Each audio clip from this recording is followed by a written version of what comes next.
Okay, zero down. Stuff you got to know before you buy that flip. You know, there's a number of people out there, all those TV shows that are like, flip this, it's fun. You make $100,000. Sure. You get to pretend that you're a TV star. Yeah. It's not quite as easy as that. I think it's about as easy as successfully running an MLM. That's hard. Yeah. There's some people that make some really good money, but there's a lot of people who don't. Yeah. Or Vegas, right?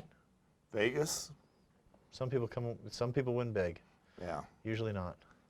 Usually not. Yep. There's a reason not everybody and their dog does it. So one option when you're buying that home to flip, sure, is to do a zero down loan. Yes. Now this gets really tricky because all the zero down loan programs are owner occupied programs. Okay. So no one that I know of will let you get a loan for an investment property without any money down. The reason is it's far too risky. Because this is what happens. So you get the home. Mm-hmm. The first thing you do is start tearing that thing apart. You're decreasing the value.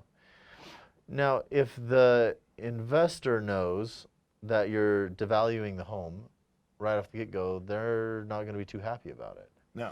Because if they need to foreclose, if you stop making your payments, they can't recoup the cost, right? And they're going to lose money on the sale.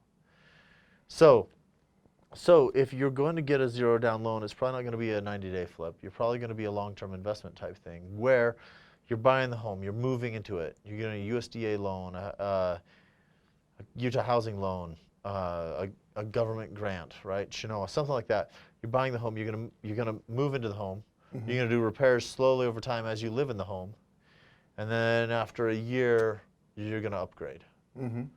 So, I met a guy that was doing just that. He had his family in the basement, and his office was the main floor, and he would spend all day up there working. He would actually come home at 5, and his kids would say, "Daddy," because he was actually that good at burning his business hours working on the upstairs, the main floor. oh, And I'm not that disciplined. But, you know, that's the kind of scenario I think that we'd be talking about. right. You live in the property. So, and yeah, this wouldn't be like a major renovation type thing, Mm-hmm. typically. Because you would get a renovation loan for that, and they're not zero down.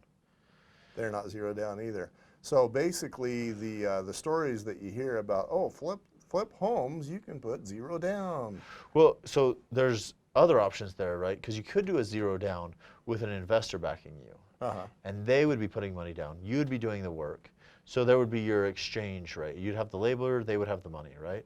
So things would equalize. So I've heard of people doing that, or like I have kids all the time where they occupy the home, Mm-hmm. and the parents buy the home. So the parents get to buy it as owner occupied because the kid is on the loan and living there. Now the kid doesn't have an income, Mm-hmm. and they're just going to go to school, but they will live in the home, Mm-hmm. right? So you can do that, and that kid is getting a home zero down, right? Then you got to have a discussion with the parents, like what's going to become of this. Well, that zero down is happening not because a lender like you is lending zero down.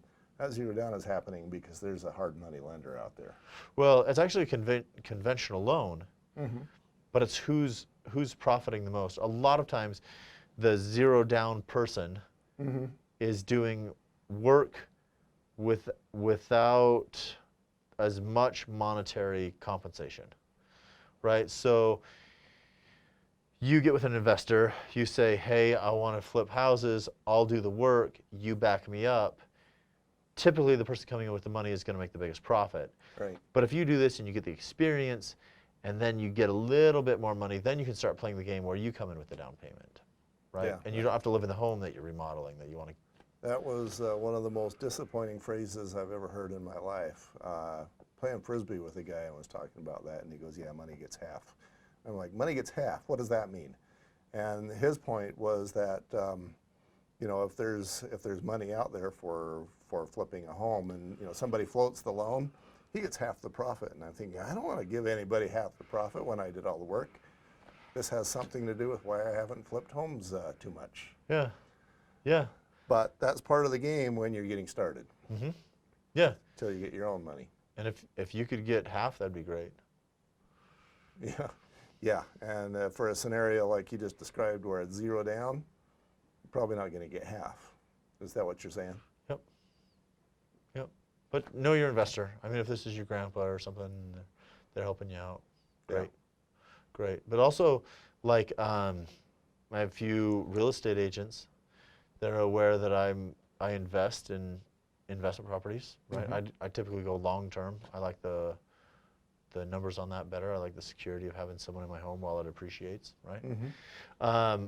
But I don't watch for homes, they do. And when a really good deal comes up, they tell me, say, great, let's throw some money on that, right?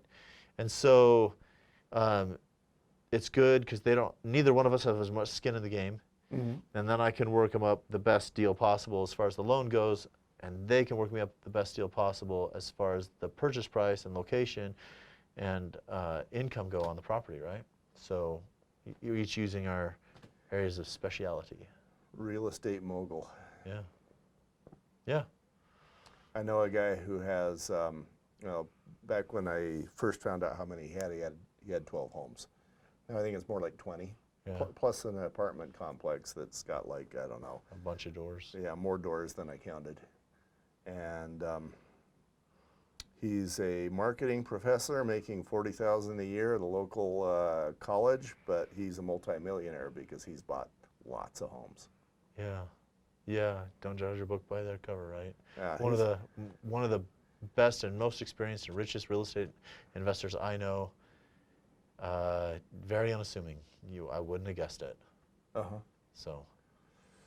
Yeah, yeah. And then I know a guy who's actually going to become an inspector. I'm going to franchise him, and he's still in his 20s. That dude bought 5 homes, and then he sold 3 of them. He's got some money. Yeah. That's just awesome. Yeah. So it's doable, but you got to understand what the rules are. Yep. So yeah, if you want to play the game, talk to a good lender who, like, creative gets a kind of a bad rap because creative lending is also mortgage fraud. Mm-hmm. But if you have a lender who knows the rules, it can help you play by the rules to your advantage, it can really help because there's nothing illegal about owner occupying a home, saying you're owner occupying a home, getting a loan 0 down, fixing the home up, watching the market, selling it at the right time with the advice of a good real estate agent who knows what's going on, and moving up and up and up. Buy 1 home, make profit. Buy 1 home, make profit. Buy 2 homes, make some profit. On you go, right? Mm-hmm. Yeah, yeah. And in that same category, I know some people who built a home, stayed in it for, at the time, 2 years, and then sold that, built another home themselves. And by the time they got to home 4 or 5, they owned it outright. And that was kind of awesome as well for them. Yeah. And it was a nice home. I was all kinds of impressed. All right, so in the 0 down category, I guess the bigger picture is you don't save money by not putting professionals around you. It's hard. It's harder. You need a lot more luck or a whole lot more experience. We'll be right back.